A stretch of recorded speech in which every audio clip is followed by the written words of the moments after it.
द्वारका एक ऐसा प्राचीन धार्मिक शहर है जिसे कभी भगवान श्री कृष्ण ने बसाया था, लेकिन अचानक क्या हुआ कि ये पूरी नगरी जलमग्न हो गई। समुद्र की गहराई में इसके अवशेष आज भी मौजूद हैं। तो चलिए जानते हैं द्वारका नगरी का ऐतिहासिक रहस्य क्या। हेलो फ्रेंड्स, मैं हूँ राजेश चौहान। पंचांग चैनल में आपका स्वागत है।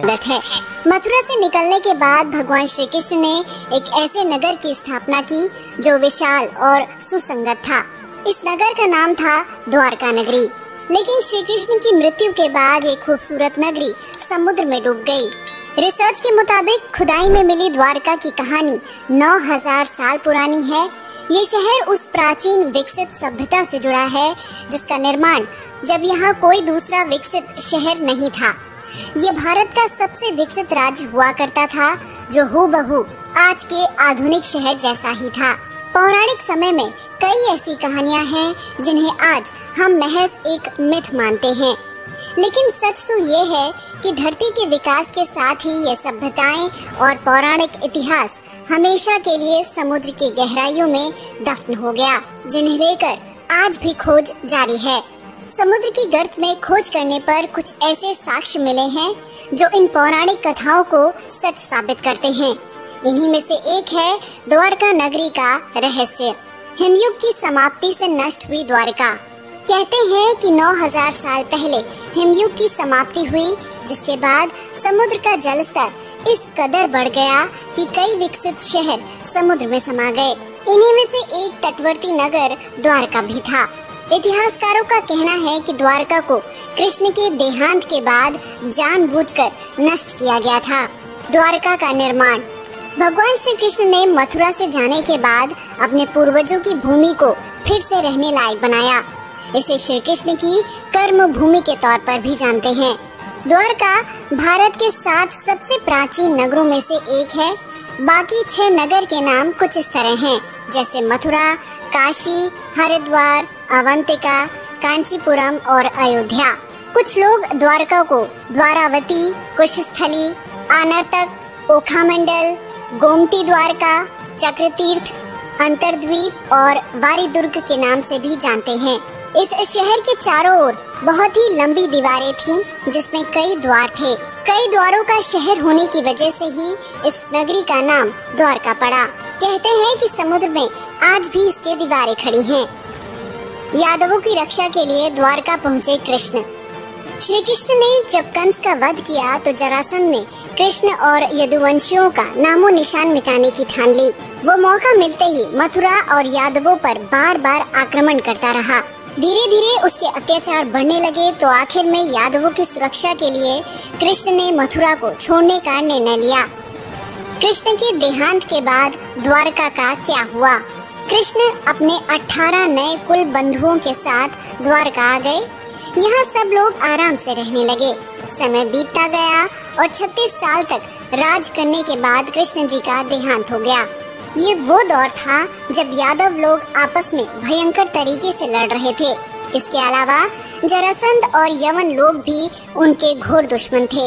ऐसे में द्वारका पर समुद्र और आसमान से आक्रमण किया गया। कहते हैं कि कृष्ण जी की मृत्यु के बाद उनके प्रपौत्र वज्रनाभ द्वारका के यदुवंश के अंतिम शासक थे, जो यदुओं की आपसी लड़ाई में जीवित बच गए। द्वारका के समुद्र में डूबने पर अर्जुन, वज्र और शेष बची यादव महिलाओं को हस्तिनापुर ले गए। इनके जाने के बाद द्वारका नगरी समुद्र में समा गई। ऐसे में सवाल उठता है कि आखिर पूरी की पूरी नगरी समुद्र में क्यों और कैसे समा गई? द्वारका नगरी के नष्ट होने पर मत सवाल उठता है कि भला कोई कैसे इतने बड़े शहर के अस्तित्व को खत्म कर सकता है। कोई कहता है कि ये किसी प्राकृतिक घटना का काम हो सकता है, तो किसी का कहना है कि इसे एलियंस ने नष्ट कर दिया होगा। जब इसके नष्ट होने के कोई पुख्ता सबूत नहीं मिले तो वैज्ञानिकों ने इस राज से पर्दा उठाने के लिए समुद्र की गहराई को टटोलना चाहा। इस दौरान खोजकर्ताओं को समुद्र के सैकड़ों फीट नीचे कुछ ऐसे अवशेष मिले जिन्होंने सबको चौंका दिया। समुद्र में मिले अवशेष। द्वारका के समुद्री अवशेषों पर सबसे पहली नजर भारतीय वायुसेना के पायलटों की पड़ी, जो समुद्र के ऊपर से उड़ान भर रहे थे।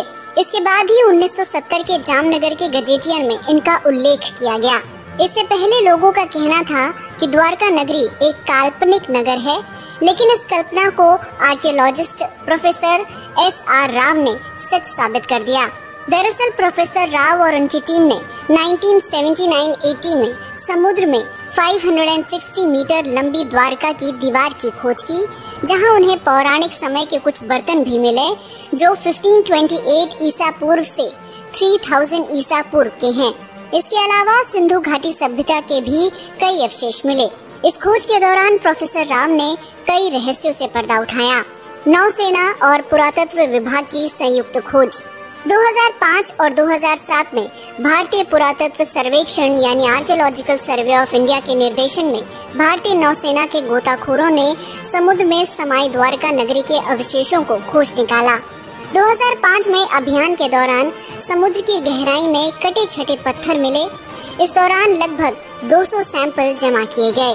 नौसेना के गोताखोरों ने 40,000 वर्ग मीटर के दायरे में इन अवशेषों को खोजा और वहां पड़े भवनों के टुकड़ों के सैंपल जमा किए, जिन्हें शुरुआत में चूना पत्थर बताया गया था। बाद में आर्कियोलॉजिस्ट्स ने बताया कि ये टुकड़े बहुत ही विशाल समृद्धशाली नगर और मंदिर के अवशेष हैं। इन सैंपल्स को देश के लेबोरेटरी में भेजा गया।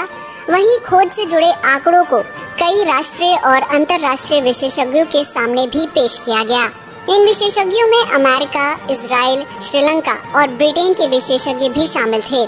सैंपल्स को विदेशी प्रयोगशालाओं में भेजने का असली मकसद था इन पर किसी भी तरह का कोई शक न रहे, सारी भ्रांतियां दूर हो जाएं।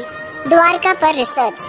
2001 में सरकार ने गुजरात के समुद्री तटों पर प्रदूषण से होने वाले नुकसान का पता लगाने के लिए national institute of ocean technology को चुना। जब समुद्री तलहटी की जांच की गई तो सोनार पर मानव निर्मित नगर पाया गया। जब इसकी जांच की गई तो पता चला कि ये नगर 32,000 साल पुराना है और 9,000 साल से समुद्र में दफन है। हालांकि इस मामले पर आज भी शोध जारी है। अब देखना ये है कि द्वारका नगरी के नष्ट होने की गुत्थी सुलझने में और कितना समय लगता है। दोस्तों, आज के लिए बस इतना ही। वीडियो पसंद आया हो तो इसे लाइक और शेयर करें, साथ ही चैनल को भी सब्सक्राइब करें। जय हिंद दोस्तों।